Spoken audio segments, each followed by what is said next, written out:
explosión tremenda. Y todo el edificio tembló. Nadie se mete en una tormenta. Una Cessna monomotor se topa con una potente tormenta.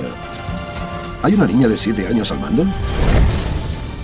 JFK Jr. pierde el rumbo y se estrella en el océano.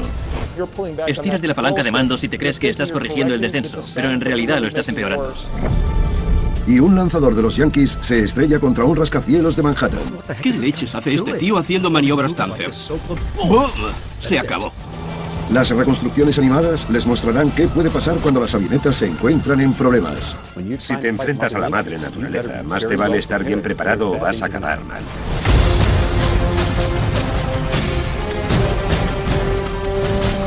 ¿Por qué se estrellan los aviones? Avionetas en problemas. Para los pilotos de aviación general, los cielos despejados y las pistas de despegue libre son sinónimos de poder volar. Con pocas cosas te sientes más libre que pilotando una avioneta. Es toda una experiencia poder ver los atardeceres, los amaneceres, las nubes. Pocos como yo conocemos esta libertad. Pero la libertad conlleva el riesgo del peligro. El mal tiempo, la mala visibilidad y los problemas mecánicos pueden poner a prueba la pericia del piloto. Los pilotos de aviación general no son profesionales, sino que vuelan por gusto. No tienen necesariamente el mismo nivel de disciplina operacional que un piloto de aerolínea, así que es muy fácil que cometan errores. La mayoría de aviones ligeros aterrizan sanos y salvos sin problemas. Pero cuando las cosas salen mal, las decisiones instantáneas pueden marcar la diferencia entre vivir y morir. 16 de julio de 1999. Es una tarde apacible y tranquila en el aeropuerto del condado de Essex, en Fairfield, Nueva Jersey, al que los habitantes llaman Cadwell. El piloto particular John F. Kennedy Jr. se prepara para volar a Massachusetts con su mujer, Caroline Bessette Kennedy, y su hermana, Lauren Bessette. La idea es dejar a Lauren en Martha's Vineyard y seguir hasta el complejo de los Kennedy en Hyannisport, en el Cabo Cod.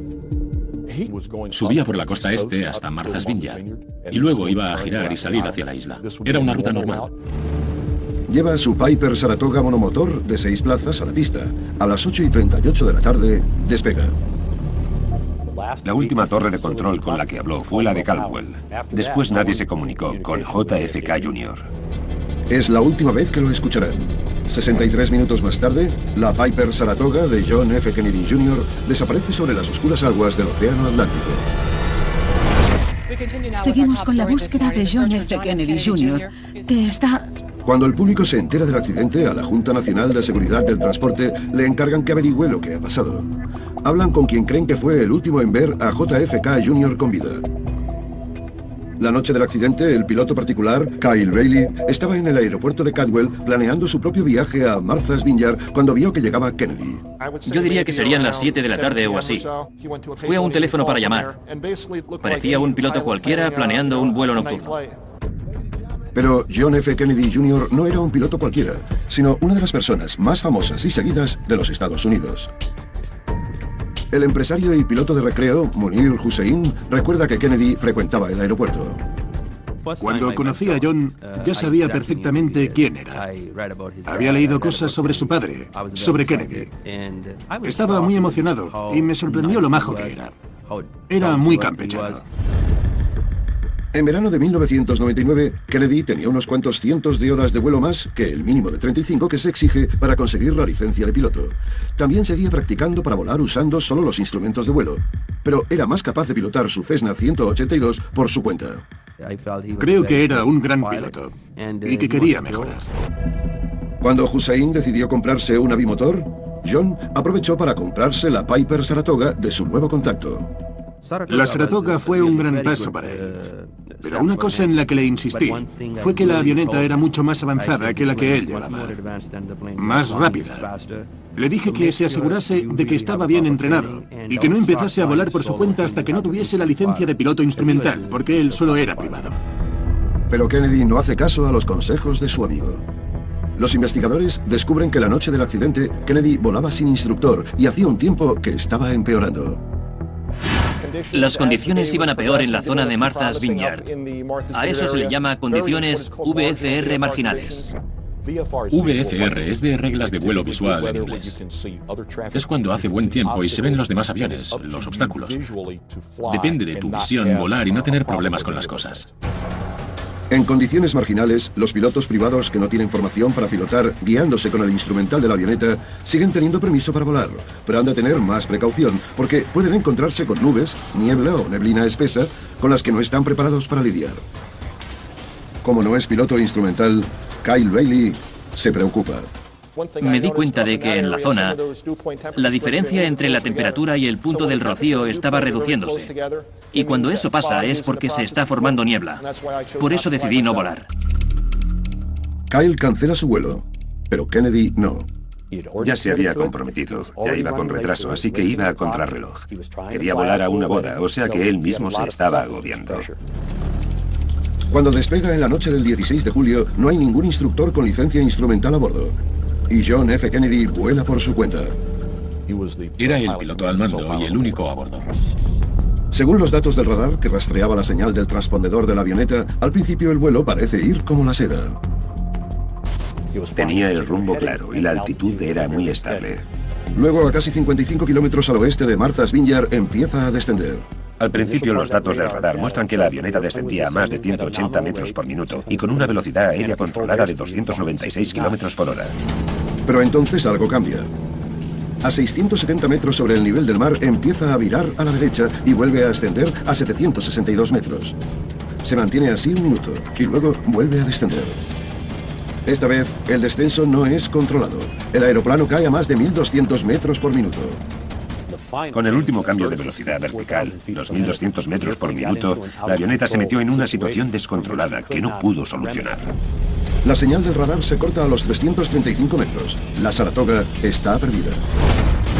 A continuación, Perder el horizonte es como saltar desde el borde de la Tierra en un mar de oscuridad.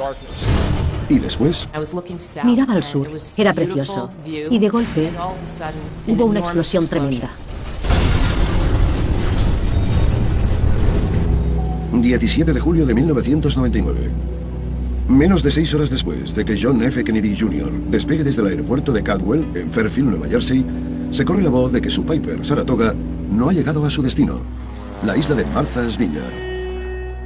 Me desperté a la mañana siguiente e iba a hacer el mismo vuelo a Martha's Vineyard. Pedí el informe meteorológico y había un mensaje grabado que decía alerta avioneta perdida y el número de cola. Supe que era el de JFK Jr. Mi primera reacción fue, son las 6 de la mañana, si sale el sol y no encuentran la avioneta, seguramente y por desgracia esté muerto. Yo rezaba para que hubiese aterrizado en algún sitio y estuviese a salvo, pero en el fondo sabía que había pasado algo malo. 3 días después, se confirman los miedos cuando un equipo de rescate de la Armada encuentra los restos de la Piper Saratoga en el agua a más de 11 kilómetros de Martha's Vineyard. Se confirma que John F. Kennedy Jr., su novia, la joven Caroline Bessette Kennedy y su hermana Lauren Bessette han muerto. Me conmocionó. Todos perdimos a un gran amigo piloto y creo que a una gran persona. Fue muy duro para mí. Para intentar comprender qué pasó, los investigadores analizan atentamente los datos de radar de la avioneta. Descubren que tras iniciar un descenso controlado, Kennedy emprendió de golpe una serie de maniobras que culminaron en una caída en picado que hizo que se chocase contra el agua. ¿Podría ser el descenso repentino culpa de un fallo del motor? Según Munir Hussain, sería altamente improbable. Cuando supe que iba a venderle la avioneta a John Jr., me aseguré de hacerle todas las inspecciones antes de dársela. Era una avioneta prácticamente nueva. Estaba en muy buenas condiciones. Por eso supe que no era un fallo de la avioneta, sino del piloto. Los investigadores sacan las mismas conclusiones. Tras recuperar los restos de la Saratoga e inspeccionarlos detalladamente, queda claro que la avioneta funcionaba perfectamente antes del impacto, lo que le sugiere a los investigadores que el piloto al mando, Kennedy, cometió uno o más errores fatales la noche del accidente. El primero de los cuales parece ser lo de decidir pilotar la avioneta nueva por su cuenta. Ahora tiene una avioneta un poco más rápida y algo más potente. O sea, que va a acercarse a las cosas un poco más rápido y tendrá que pensar más rápido. En días despejados, esto podría no haber sido un problema, pero Kennedy volaba hacia Martha's Vineyard con una neblina veraniega sobre el océano abierto de noche. Dudo que se diese cuenta de la pericia que iba a necesitar cuando giró para alejarse de las luces de la costa este. Una vez sobre el oscuro océano, con la visibilidad a larga distancia reducida por la neblina, Kennedy no pudo orientarse en el espacio. Dicho de otro modo, perdió el horizonte. La mejor manera de describirlo es que perder el horizonte es como saltar desde el borde de la Tierra en un mar de oscuridad.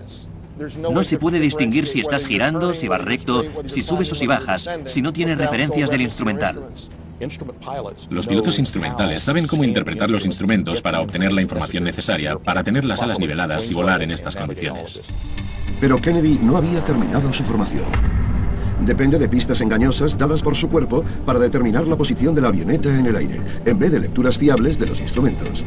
Este fenómeno se conoce como desorientación espacial. Si les pusiera en una cabina con los ojos cerrados y luego les diese un par de vueltas a izquierda y derecha y les preguntase a qué lado giro, no tendrían ni idea de qué hace la avioneta. Es una situación peligrosa. Al mirar los datos del radar, los investigadores ven lo que les parecen claras señales de que Kennedy sufrió desorientación espacial, momentos antes del primer descenso controlado. La avioneta gira. La pregunta es si desactivó el piloto automático e intentó volar con el control manual, para lo que sería preciso que intentase mantener la altitud, el rumbo y la velocidad sin usar pistas visuales exteriores. Lo que pasa a continuación parece indicar que así fue. Una vez gira, Kennedy empieza a volver a ascender hasta los 762 metros rumbo sureste. Se mantiene así un minuto, una vez más sin puntos de referencia visual que lo guíen. Tiene las luces de la costa este detrás, está muy oscuro. Fuera no se veía casi nada. Intenta volver a descender, esta vez girando a la izquierda, al este. Mantiene el giro no más de 30 segundos y de golpe vuelve a girar a la derecha. Las maniobras erráticas son pistas de que algo va terriblemente mal. La última parte de los datos del radar. Cuando la avioneta asciende, se estabiliza, vuelve a empezar a bajar y cambia de rumbo. Indica que acabó de perder su conciencia espacial, perdió la orientación en el espacio. Entonces Kennedy empieza a hacer espirales fuera de control. Los efectos se notarían enseguida. Seguramente oía el viento en las alas y alrededor del fuselaje de la avioneta haciendo mucho ruido. Se experimentan muchas Gs. Seguramente sea la peor pesadilla de todo pasajero. Una vez empieza el proceso, la cosa se pone fea enseguida y la avioneta cae rápidamente. La pregunta sigue ahí. ¿Cómo provocó la desorientación espacial de Kennedy la caída? Creo que una espiral suicida sería una de las posibilidades. En este caso, momentos antes del giro final, a 365 metros sobre el nivel del mar, Kennedy pensaría que la avioneta va estabilizada cuando en realidad va descendiendo con el morro hacia abajo. Estiras de la palanca de mandos y te crees que estás corrigiendo el descenso, pero en realidad estás cerrando la espiral, empeorando las cosas. Y la avioneta cae girando así, haciendo curvas cada vez menores y más cerradas, mientras el piloto maneja la avioneta. Es muy difícil salir de ahí, y si no tienes experiencia, te vas a ver metido en una situación terrible. No pudo emprender acciones correctivas antes de que la avioneta se estrellase contra el agua. Casi un año después del accidente, la Junta completa la investigación y confirma que la causa probable del accidente fue que el piloto no pudo mantener el control de la avioneta durante un descenso sobre el agua por la noche, resultado de una desorientación espacial.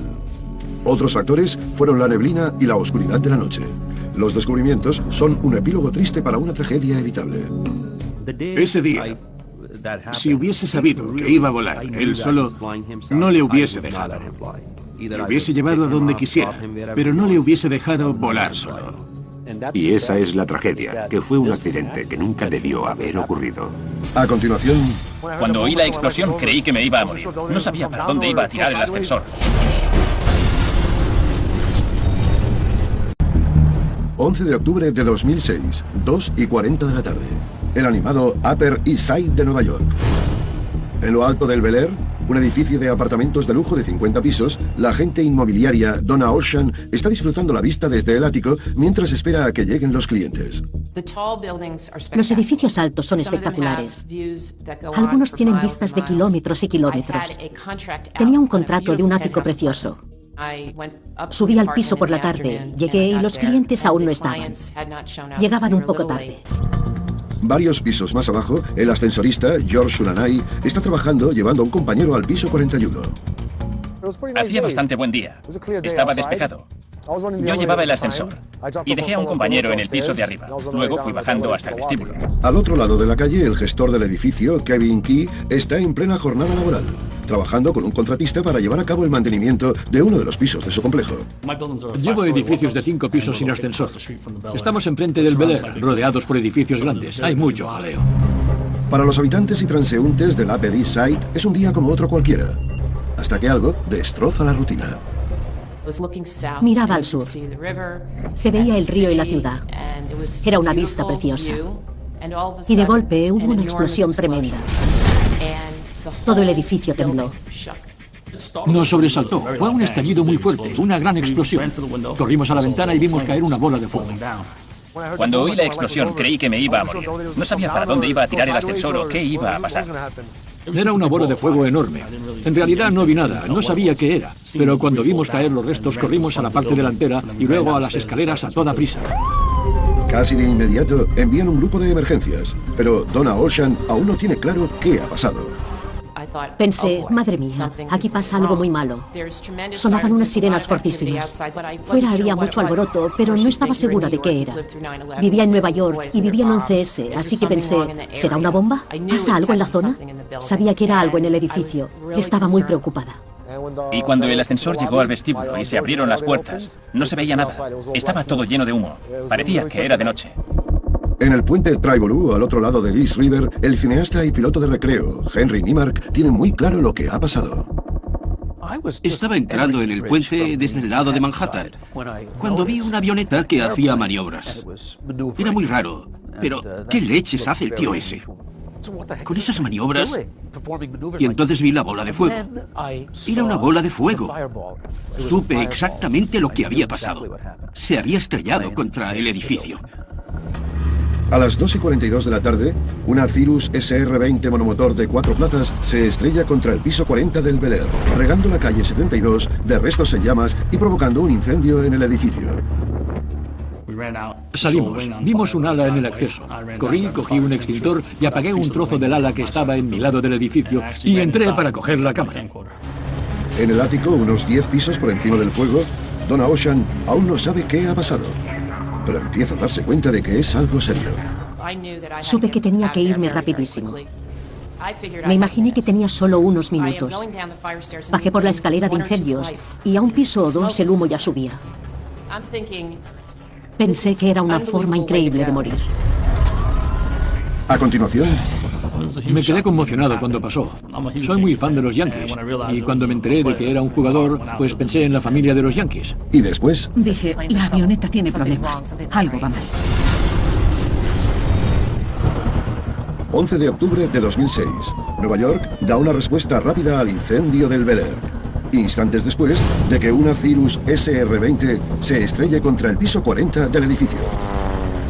El combustible ardía, el humo era muy oscuro. Todo el edificio estaba negro por la explosión. Un toldo había prendido y echaba aún más humo. Dentro, la agente inmobiliaria Donna Ocean baja a toda prisa la escalera de incendios, desesperada para salir del edificio en llamas mientras el humo empieza a llenar el hueco de la escalera. Lo notaba en los pulmones, el humo entrando y quemándome. Ocean sigue bajando, abriéndose camino a través del humo y saliendo del edificio a la calle. Por fin, empieza a comprender lo que ha pasado. Conforme salía a la calle, oí a un portero hablando del asunto con alguien. Me enteré de que yo estaba 18 metros por encima de donde el choque. Si la avioneta se hubiese estrellado en otro lado, yo podría haber muerto. Los testigos, los habitantes y la prensa se esfuerzan para comprender la caótica situación. No sabía qué pasaba arriba. No sabíamos si seguía habiendo fuego. Estábamos conmocionados. Los bomberos tardan 2 horas en extinguir el incendio. Sorprendentemente, no muere ningún transeúnte. Pero el ocupante del apartamento contra el que se choca la avioneta sufre heridas graves. Había trozos en llamas de la avioneta, restos que caían partes del motor, cosas así. Que no hubiese muchas bajas en tierra es muy raro. Sin embargo, para los que iban en la avioneta, el accidente es fatal. Varias horas después del accidente, los oficiales publican los nombres de las 2 personas fallecidas a bordo. Son el instructor de vuelo, Tyler Stanger, y el famoso lanzador de los Yankees de Nueva York, Corey Lidle. Me quedé conmocionado cuando pasó.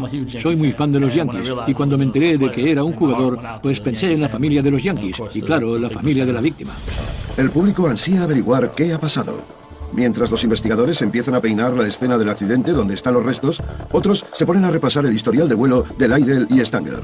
Corey Lidle tenía relativamente poca experiencia, solo había volado unos cuantos cientos de horas. Lidle, que se había mudado hacía poco a Nueva York desde California, había recibido el certificado de piloto privado en febrero de 2006 y se había comprado la Cirrus SR-20 en junio. Sus anteriores instructores lo describen como un piloto muy competente para la experiencia que tenía. Y aunque los investigadores no consiguen descubrir quién pilotaba en el momento del accidente, Lydell estaba bajo la supervisión cualificada de Stanger, un piloto con licencia e instructor certificado de vuelo, también de California.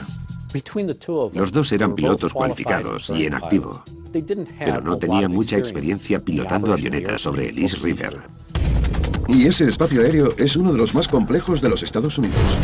La isla de Manhattan está flanqueada por dos ríos importantes, el Hudson en la zona oeste y el East River al este. Ambos convergen bajo Manhattan, cerca de la Estatua de la Libertad. Para los pilotos de aviación general que vuelan bajo VFR o reglas de vuelo visual, estos ríos también son rutas clave para cruzar el espacio aéreo de clase B muy controlado que rodea la ciudad. Los espacios aéreos de clase B son de los más controlados de los Estados Unidos. Se exige contacto por radio con control aéreo y llevar equipamiento específico a bordo. Hay una zona en el espacio aéreo de clase B de Nueva York que crea un pasillo visual alrededor del río para que los helicópteros y las avionetas puedan volar de forma visual. El pasillo VFR está encima del río. Si te sales del pasillo VFR, te metes en espacio aéreo controlado por varias instalaciones, ya sea el La Guardia, el NUAC o el JFK. Los investigadores descubren que el día del accidente, Lydell y Stanger salieron del aeropuerto de Teterboro en Nueva Jersey y tenían pensado volar a California, pero decidieron tomar un desvío rápido por este pasillo. Habían volado alrededor de la Estatua de la Libertad, en plan turismo. Iban a sobrevolar el East River, ida y vuelta, y luego irse de la zona. Aunque casi todo el East River forma parte del pasillo VFR, hay un punto justo al norte de la isla Roosevelt donde se acaba el pasillo y empieza la zona de aproximación al aterrizaje de La Guardia.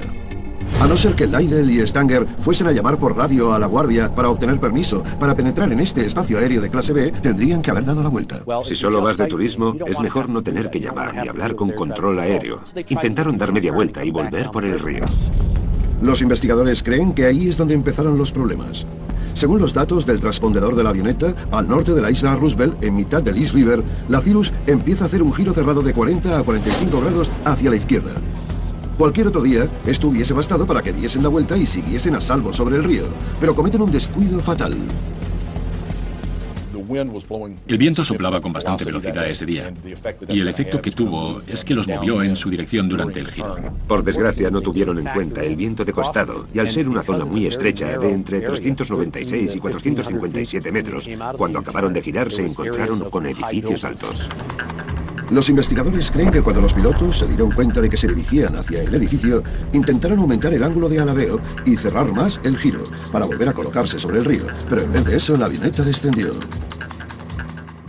Cuanto más cierras el ángulo de alabeo, más rápido giras, pero hace falta planearlo y ajustar la compensación para que la avioneta no descienda. Cuanto más giraban, menos opciones tenían. Ahora caen directos hacia el Bel Air. Los investigadores creen que los pilotos intentaban ganar altitud a la fuerza y evitar el edificio, pero ya no sirve de nada. Es demasiado tarde. Tenía ya problemas tan gordos que no se podía hacer nada. La frenética maniobra hace que la Cirrus entre en pérdida aerodinámica, pierda altura y se precipite contra el piso 40 del edificio, donde estalla en llamas. Fue igualito que en los efectos especiales de las películas. Una bola de fuego enorme, anaranjada y con llamas como una nebulosa, y luego negro. No había indicios de problemas ni fallos mecánicos, ni de que les pasase algo a los controles que hubiese evitado que los pilotos pudiesen manejar la avioneta. El accidente es fruto de un error de los pilotos. En su informe, la Junta dice que la causa probable del accidente fue la inadecuación de la planificación, el juicio y la destreza pilotando al realizar una maniobra de giro de 180 grados en un espacio limitado de giro. Para los expertos en aviación, el accidente sirve para que los pilotos recuerden lo importante que es planear el vuelo antes de salir, igual que comprobar siempre los vientos mientras se vuela. Siempre hay que tener un plan A y un plan B, porque si falla el A, has de tener otro recurso. Los neoyorquinos, conmocionados por este accidente tan raro, jamás olvidarán que sobrevivieron por los pelos. Después te dices, he sobrevivido a un accidente aéreo. Pase lo que pase, he sobrevivido a esto. A continuación, había viento racheado, lluvias fuertes y la avioneta no tendría que haber despegado. 11 de abril de 1996. Una mañana nublada de primavera en Cheyenne, Wyoming. Una Cessna 177 se dirige a la pista de despegue, pero no es un vuelo normal. En el asiento izquierdo del piloto está Jessica Dubrov, de 7 años. Le acompañan su padre, Lloyd Dubrov, y el instructor de vuelo, Joe Reed. Piensan cruzar el país desde California hasta Massachusetts y volver en 8 días. Esta jovencita quería ser uno de los pilotos más jóvenes en cruzar los Estados Unidos. El día de emprender el viaje, el propósito de la fotogénica niña ha captado la atención del país. El vuelo de Jessica Dubrov fue un espectáculo mediático. Tenían que ir a ciertos aeropuertos y cada vez que paraban los medios se volvían locos. En la segunda parada para dormir del viaje, la ciudad de Cheyenne despliega la alfombra roja para la joven piloto. A Cheyenne no le prestan mucha atención, así que un evento así fue algo especial. Había un grupo de gente en el aeropuerto, incluyendo al alcalde, para saludarla. Se sabía que iba a venir. Tras pernoctar, Jessica y sus acompañantes están listos para seguir hasta Fort Wayne, en Indiana, a más de 1.600 kilómetros. A las 8:24 de la mañana, la avioneta despega entre vítores y aplausos. Pero mientras la multitud de la pista observa a Jessica, al otro lado del aeródromo, en el hangar de la Guardia Aérea Nacional de Wyoming, el piloto e instructor de vuelo, Don Fellner, está concentrado en otra cosa. Veíamos que se avecinaba una tormenta y nos preocupaban los daños por granizo, viento y demás. La tormenta está justo en el rumbo de vuelo de Jessica. La avioneta alabea a la derecha. Entonces, Susie Stultz, una habitante que está observando desde la ventana, ve que sucede algo terrible. Estaba al teléfono por cosas de trabajo. Miré por la ventana y vi una avioneta demasiado al norte del aeropuerto. De repente vi que caía un poco. No había soltado el teléfono y dije, la avioneta tiene problemas, algo va mal. A la avioneta le cuesta permanecer en el aire. Entonces, apenas 3 minutos después del despegue, se desploma en una calle residencial sin chocar contra las casas de ambos lados por muy poco. Los equipos de emergencia del aeropuerto se apresuran a actuar. Estaba en un extremo del hangar y avisaron de un código Charlie, que significa que ha habido un percance con un avión civil. Me acuerdo de que me giré hacia el que tenía al lado y le dije, ¿a quién narices se le ocurre volar con este tiempo? El jefe de policía, John Powell, que es el primero en llegar al lugar del accidente, tiene bien claro de quién es la avioneta. Escuché en la radio de la policía que se había estrellado una avioneta y dieron la dirección. Vi que estaba a tan solo de una manzana, así que cogí el coche y fuimos para allá. Al girar la esquina, la vi. En vista de los daños, alberga pocas esperanzas de encontrar a alguien con vida. Me pareció que había caído en un ángulo muy cerrado. No fue una caída larga.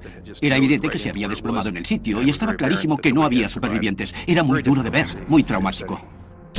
A los servicios de emergencia se les unen los investigadores de la Junta, que empiezan a examinar sistemáticamente los restos y reconstruyen los últimos momentos del vuelo de Jessica.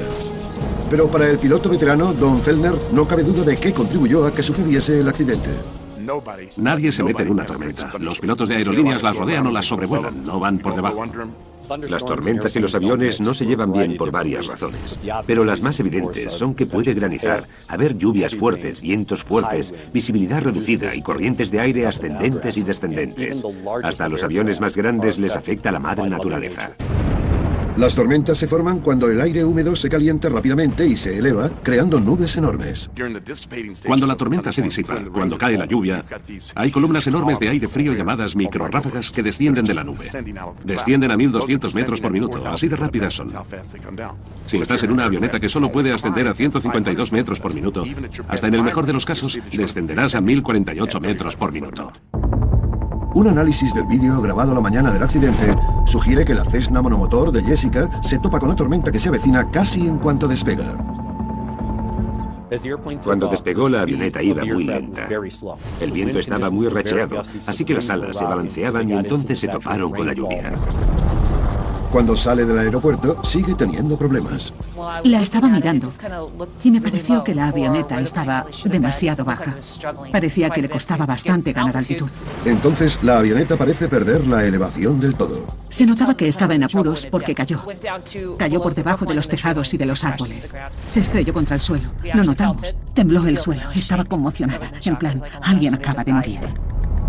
Los investigadores concluyen que la causa probable del accidente fue la decisión inapropiada de despegar con condiciones meteorológicas que iban a peor. Había viento racheado, lluvias fuertes y la avioneta no tendría que haber despegado. Sin embargo, el mayor misterio es quién tomó esa decisión catastrófica y por qué. Cuando los investigadores indagan más a fondo, el público descubre que el vuelo rompe récords de Jessica no es lo que parece. A continuación... En realidad, Jessica Dubrov no era piloto. No tenía ninguna cualificación en absoluto que la acreditase como piloto. Abril de 1996. Cheyenne, Wyoming. Momentos después de que se tome la fatídica decisión de despegar en plena tormenta, Jessica Dubrov, una niña de 7 años que intenta hacerse con el récord de piloto más joven en cruzar los Estados Unidos, muere. Su Cessna 177 se estrella en un barrio residencial, a pocos metros del aeropuerto, matándolos a ella, a su padre, Lloyd Dubrov, y a su instructor de vuelo, Joe Reed. El accidente deja conmocionados a los habitantes de Cheyenne. Me puse muy triste. Me pasaba todo el día deprimida pensando, esto ha pasado de verdad. El intento de récord ya había salido en las noticias, como una historia alegre con una extraordinaria niña piloto. Pero ahora el público indignado quiere saber de quién fue la decisión de despegar esa mañana y por qué dejaron que una niña pilotase la avioneta. En realidad, Jessica Dubrov no era piloto. No tenía ninguna cualificación en absoluto que la acreditase como piloto y nunca cumplió los requisitos básicos. La gran pregunta era quién había pilotado la avioneta en realidad. ¿Fue la niña de 7 años, fue Jessica o su instructor? Legalmente hay que tener como mínimo 17 años para poseer una licencia de piloto privado. O sea que con 7 años, técnicamente Jessica era solo una estudiante que tomaba clases de aviación. Joe Reed, instructor de vuelo con licencia, con más de 1.400 horas de vuelo como piloto de recreo, era el piloto al mando oficial en el viaje. Eso no significa que Jessica no manipulase los controles. Solo significa que no era la auténtica piloto de la avioneta. Todo apunta a que Jessica era capaz de pilotar la avioneta. Había recibido mucha formación y pilotaba la avioneta con una frecuencia razonable. Eso hace posible que estuviese al mando de la avioneta cuando tuvo lugar el accidente. Para los investigadores era muy importante averiguar si había manipulado los controles de forma indebida o no, y si eso había provocado el accidente. Si vemos la posición de Jessica en la avioneta, ciertamente parece que estaba al mando. La Cessna 177 tiene 2 conjuntos de controles funcionales, a la derecha y a la izquierda. A la hora del accidente, Joe Reed estaba al lado derecho y Jessica a la izquierda, el lugar que ocupa tradicionalmente el que pilota la avioneta. Pero cuando los investigadores analizan los resultados de la autopsia, queda claro que ella no pilotaba. El instructor de vuelo sí que tenía heridas características en las muñecas y en los pies que serían de esperar en quien estuviese manipulando los controles en el momento del accidente. Jessica no las tenía. Esto es señal de que Joe Reed no solo era el piloto al mando legalmente, sino que también era el que en realidad pilotaba la avioneta. Por lo tanto, sería la persona que tomó la decisión final de si despegar o no. Porque un piloto experimentado e instructor con formación se saltaría una regla fundamental de la aviación y despegaría hacia una tormenta que se avecina. Al instructor de vuelo lo pilló el frenesí mediático de intentar cruzar volando el país con Jessica. Los investigadores descubren que Lloyd Dubrov, el padre de Jessica, había acordado varias entrevistas con la prensa para promocionar el vuelo en casi todas las paradas del viaje, lo que hacía que la agenda fuese aún más apretada. Le influyó el padre de Jessica, que le dijo, hay que irse, hay que cumplir el horario. Fue un evento con mucha visibilidad mediática, y eso añade presión. Los investigadores creen que aunque Reed era consciente de que la tormenta suponía una amenaza, se había convencido a sí mismo de que podrían salir de la zona antes de que se acercase demasiado. Intentaba vencer al tiempo. Decidieron despegar para girar antes de llegar a la tormenta y seguir hacia el este. De lo que Reed no se da cuenta es de que hay otros factores que, juntos, condenarán al vuelo en cuanto despegue. El primero es la elevada altitud del aeropuerto. Los aviones tienen más aire para maniobrar cuanto más cerca están del nivel del mar, pero el aeropuerto de Cheyenne tiene una altitud muy elevada, por lo tanto los aviones no se elevan tan rápido. Algo agrava el problema. Los investigadores calculan que en el momento del despegue, la Cessna pesaba 43,5 kilos más de su peso de rendimiento óptimo. La avioneta iba bien cargada con 3 personas, mucho combustible y suministros, así que el rendimiento de la avioneta se vio muy perjudicado. Después, a las 8:24 de la tarde, la Cessna despega con un viento de 56 kilómetros por hora y lluvias fuertes. Tiene problemas de inmediato. La lluvia fuerte cubrió de agua las alas, lo que perjudicó el rendimiento aerodinámico. La elevada altitud, el exceso de peso y la eficacia reducida de las alas hacen imposible que la avioneta gane velocidad y elevación. Mientras el piloto intentaba girar y poner la avioneta en rumbo, el incremento del alabeo aumentó la velocidad de pérdida. En este momento no hay suficiente flujo de aire en las alas para que la avioneta siga volando. En otras palabras, entra en pérdida. Momentos después, la Cessna se estrella contra el suelo. Es la trágica conclusión de una tormenta perfecta de fallos y errores de cálculo. Todos los accidentes son fruto de una serie de sucesos. Hay más de una cosa que los provoca. Si la avioneta hubiese llevado algo menos de peso, a lo mejor podrían haberse elevado más rápido y haber girado. Si se hubiesen esperado 20 minutos a que pasase la tormenta, la avioneta no podía elevarse así. Si te enfrentas a la madre naturaleza, más te vale estar bien preparado o vas a acabar mal. Al final, el vuelo sentó un precedente. La tragedia hizo que la AFA aprobase la Ley de Seguridad de Pilotos Infantiles en 1996, que prohíbe que un niño manipule los controles para intentar establecer algún récord de aviación. Eso hace que te preguntes qué hacía ella allí. ¿Tenía que pasar? ¿Podría haberse evitado? Valió la pena.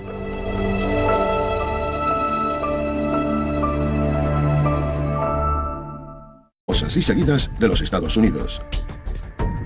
El empresario y piloto de recreo, Munir Hussein, recuerda que Kennedy frecuentaba el aeropuerto. Cuando conocí a John, ya sabía perfectamente quién era. Había leído cosas sobre su padre, sobre Kennedy. Estaba muy emocionado y me sorprendió lo majo que era. Era muy campechano. En verano de 1999, Kennedy tenía unos cuantos cientos de horas de vuelo más que el mínimo de 35 que se exige para conseguir la licencia de piloto. También seguía practicando para volar usando solo los instrumentos de vuelo, pero era más capaz de pilotar su Cessna 182 por su cuenta. Creo que era un gran piloto y que quería mejorar. Cuando Hussein decidió comprarse una bimotor, John aprovechó para comprarse la Piper Saratoga de su nuevo contacto. La Saratoga fue un gran paso para él. Pero una cosa en la que le insistí fue que la avioneta era mucho más avanzada que la que él llevaba. Más rápida. Le dije que se asegurase de que estaba bien entrenado y que no empezase a volar por su cuenta hasta que no tuviese la licencia de piloto instrumental, porque él solo era privado. Pero Kennedy no hace caso a los consejos de su amigo. Los investigadores descubren que la noche del accidente, Kennedy volaba sin instructor y hacía un tiempo que estaba empeorando. Las condiciones iban a peor en la zona de Martha's Vineyard. A eso se le llama condiciones VFR marginales. VFR es de reglas de vuelo visual en inglés. Es cuando hace buen tiempo y se ven los demás aviones, los obstáculos. Depende de tu visión volar y no tener problemas con las cosas. En condiciones marginales, los pilotos privados que no tienen formación para pilotar guiándose con el instrumental de la avioneta siguen teniendo permiso para volar, pero han de tener más precaución porque pueden encontrarse con nubes, niebla o neblina espesa con las que no están preparados para lidiar. Como no es piloto instrumental, Kyle Bailey se preocupa. Me di cuenta de que en la zona, la diferencia entre la temperatura y el punto del rocío estaba reduciéndose. Y cuando eso pasa es porque se está formando niebla. Por eso decidí no volar. Kyle cancela su vuelo, pero Kennedy no. Ya se había comprometido, ya iba con retraso, así que iba a contrarreloj. Quería volar a una boda, o sea que él mismo se estaba agobiando. Cuando despega en la noche del 16 de julio, no hay ningún instructor con licencia instrumental a bordo. Y John F. Kennedy vuela por su cuenta. Era el piloto al mando y el único a bordo. Según los datos del radar que rastreaba la señal del transpondedor de la avioneta, al principio el vuelo parece ir como la seda. Tenía el rumbo claro y la altitud era muy estable. Luego, a casi 55 kilómetros al oeste de Martha's Vineyard, empieza a descender. Al principio, los datos del radar muestran que la avioneta descendía a más de 180 metros por minuto y con una velocidad aérea controlada de 296 kilómetros por hora. Pero entonces algo cambia. A 670 metros sobre el nivel del mar empieza a virar a la derecha y vuelve a ascender a 762 metros. Se mantiene así un minuto y luego vuelve a descender. Esta vez, el descenso no es controlado. El aeroplano, dicho de otro modo, perdió el horizonte. La mejor manera de describirlo es que perder el horizonte es como saltar desde el borde de la Tierra en un mar de oscuridad. No se puede distinguir si estás girando, si vas recto, si subes o si bajas, si no tienes referencias del instrumental. Los pilotos instrumentales saben cómo interpretar los instrumentos para obtener la información necesaria para tener las alas niveladas y volar en estas condiciones. Pero Kennedy no había terminado su formación. Depende de pistas engañosas dadas por su cuerpo para determinar la posición de la avioneta en el aire, en vez de lecturas fiables de los instrumentos. Este fenómeno se conoce como desorientación espacial. Si les pusiera en una cabina con los ojos cerrados y luego les diese un par de vueltas a izquierda y derecha y les preguntase a qué lado giro, no tendrían ni idea de qué hace la avioneta. Es una situación peligrosa. Al mirar los datos del radar, los investigadores ven lo que les parecen claras señales de que Kennedy sufrió desorientación espacial, momentos antes del primer descenso controlado. La avioneta gira. La pregunta es si desactivó el piloto automático e intentó volar con el control manual, para lo que sería preciso que intentase mantener la altitud, el rumbo y la velocidad sin usar pistas visuales exteriores. Lo que pasa a continuación parece indicar que así fue.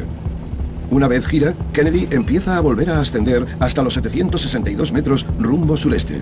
Se mantiene así un minuto, una vez más sin puntos de referencia visual que lo guíen.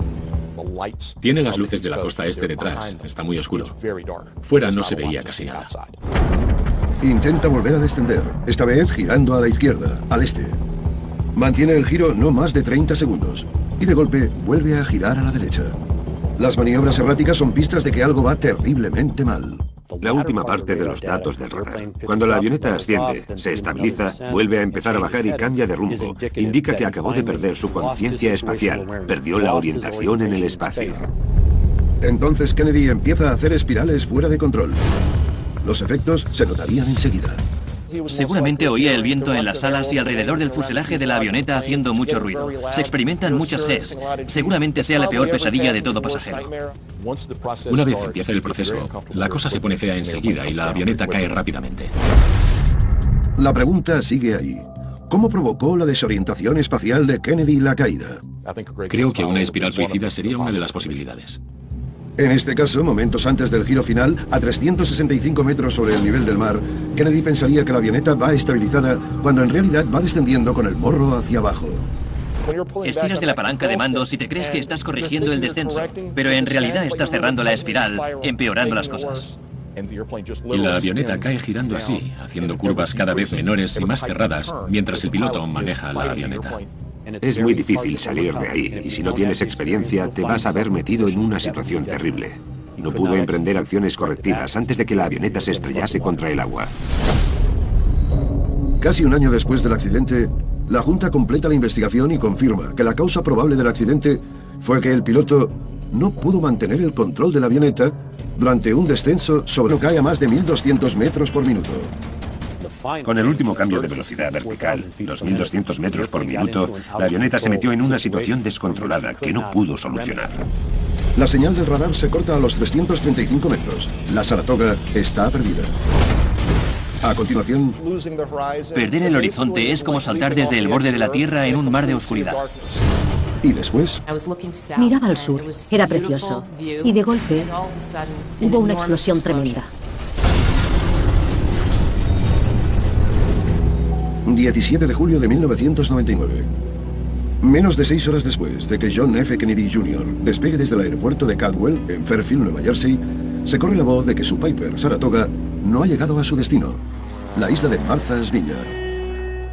Me desperté a la mañana siguiente e iba a hacer el mismo vuelo a Martha's Vineyard. Pedí el informe meteorológico y había un mensaje grabado que decía alerta avioneta perdida y el número de cola. Supe que era el de JFK Jr. Mi primera reacción fue, son las 6 de la mañana, si sale el sol y no encuentran la avioneta, seguramente y por desgracia esté muerto. Yo rezaba para que hubiese aterrizado en algún sitio y estuviese a salvo, pero en el fondo sabía que había pasado algo malo. 3 días después, se confirman los miedos cuando un equipo de rescate de la Armada encuentra los restos de la Piper Saratoga en el agua a más de 11 kilómetros de Martha's Vineyard. Se confirma que John F. Kennedy Jr., su novia, la joven Caroline Bessette Kennedy y su hermana Lauren Bessette han muerto. Me conmocionó. Todos perdimos a un gran amigo piloto y creo que a una gran persona. Fue muy duro para mí. Para intentar comprender qué pasó, los investigadores analizan atentamente los datos de radar de la avioneta. Descubren que tras iniciar un descenso controlado, Kennedy emprendió de golpe una serie de maniobras que culminaron en una caída en picado que hizo que se chocase contra el agua. ¿Podría ser el descenso repentino culpa de un fallo del motor? Según Munir Hussain, sería altamente improbable. Cuando supe que iba a venderle la avioneta a John Jr., me aseguré de hacerle todas las inspecciones antes de dársela. Era una avioneta prácticamente nueva. Estaba en muy buenas condiciones. Por eso supe que no era un fallo de la avioneta, sino del piloto. Los investigadores sacan las mismas conclusiones. Tras recuperar los restos de la Saratoga e inspeccionarlos detalladamente, queda claro que la avioneta funcionaba perfectamente antes del impacto, lo que le sugiere a los investigadores que el piloto al mando, Kennedy, cometió uno o más errores fatales la noche del accidente. El primero de los cuales parece ser lo de decidir pilotar la avioneta nueva por su cuenta. Ahora tiene una avioneta un poco más rápida y algo más potente.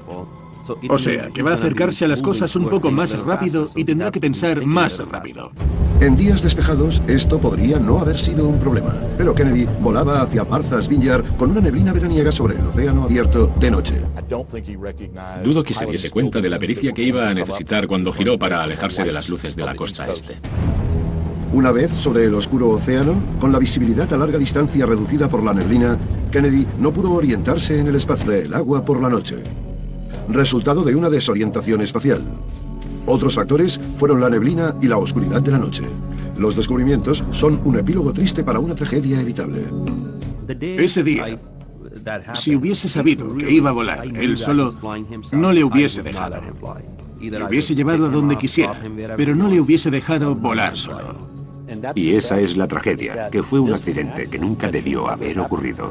A continuación... Cuando oí la explosión creí que me iba a morir. No sabía para dónde iba a tirar el ascensor. 11 de octubre de 2006, 2:40 de la tarde. El animado Upper East Side de Nueva York. En lo alto del Bel Air, un edificio de apartamentos de lujo de 50 pisos, la agente inmobiliaria Donna Ocean está disfrutando la vista desde el ático mientras espera a que lleguen los clientes. Los edificios altos son espectaculares. Algunos tienen vistas de kilómetros y kilómetros. Tenía un contrato de un ático precioso. Subí al piso por la tarde, llegué y los clientes aún no estaban. Llegaban un poco tarde. Varios pisos más abajo, el ascensorista, George Sulanay, está trabajando llevando a un compañero al piso 41. Hacía bastante buen día. Estaba despejado. Yo llevaba el ascensor y dejé a un compañero en el piso de arriba. Luego fui bajando hasta el vestíbulo. Al otro lado de la calle, el gestor del edificio, Kevin Key, está en plena jornada laboral, trabajando con un contratista para llevar a cabo el mantenimiento de uno de los pisos de su complejo. Llevo edificios de 5 pisos sin ascensor. Estamos enfrente del Bel Air, rodeados por edificios grandes. Hay mucho jaleo. Para los habitantes y transeúntes del Upper East Side, es un día como otro cualquiera, hasta que algo destroza la rutina. Miraba al sur. Se veía el río y la ciudad. Era una vista preciosa. Y de golpe hubo una explosión tremenda. Todo el edificio tembló. Nos sobresaltó. Fue un estallido muy fuerte, una gran explosión. Corrimos a la ventana y vimos caer una bola de fuego. Cuando oí la explosión creí que me iba a morir. No sabía para dónde iba a tirar el ascensor o qué iba a pasar. Era una bola de fuego enorme. En realidad no vi nada, no sabía qué era. Pero cuando vimos caer los restos corrimos a la parte delantera y luego a las escaleras a toda prisa. Casi de inmediato envían un grupo de emergencias, pero Donna Ocean aún no tiene claro qué ha pasado. Pensé, madre mía, aquí pasa algo muy malo. Sonaban unas sirenas fortísimas. Fuera había mucho alboroto, pero no estaba segura de qué era. Vivía en Nueva York y vivía en 11S, así que pensé, ¿será una bomba? ¿Pasa algo en la zona? Sabía que era algo en el edificio. Estaba muy preocupada. Y cuando el ascensor llegó al vestíbulo y se abrieron las puertas, no se veía nada. Estaba todo lleno de humo. Parecía que era de noche. En el puente Tribolu, al otro lado del East River, el cineasta y piloto de recreo, Henry Neimark, tiene muy claro lo que ha pasado. Estaba entrando en el puente desde el lado de Manhattan, cuando vi una avioneta que hacía maniobras. Era muy raro, pero ¿qué leches hace el tío ese? Con esas maniobras... Explosión tremenda. Y todo el edificio tembló. Nadie se mete en una tormenta. Una Cessna monomotor se topa con una potente tormenta. ¿Hay una niña de 7 años al mando? JFK Jr. pierde el rumbo y se estrella en el océano. Estiras de la palanca de mando si te crees que estás corrigiendo el descenso, pero en realidad lo estás empeorando. Y un lanzador de los Yankees se estrella contra un rascacielos de Manhattan. ¿Qué leches hace este tío haciendo maniobras tan cerca? ¡Bum! Se acabó. Las reconstrucciones animadas les mostrarán qué puede pasar cuando las avionetas se encuentran en problemas. Si te enfrentas a la madre naturaleza, más te vale estar bien preparado o vas a acabar mal.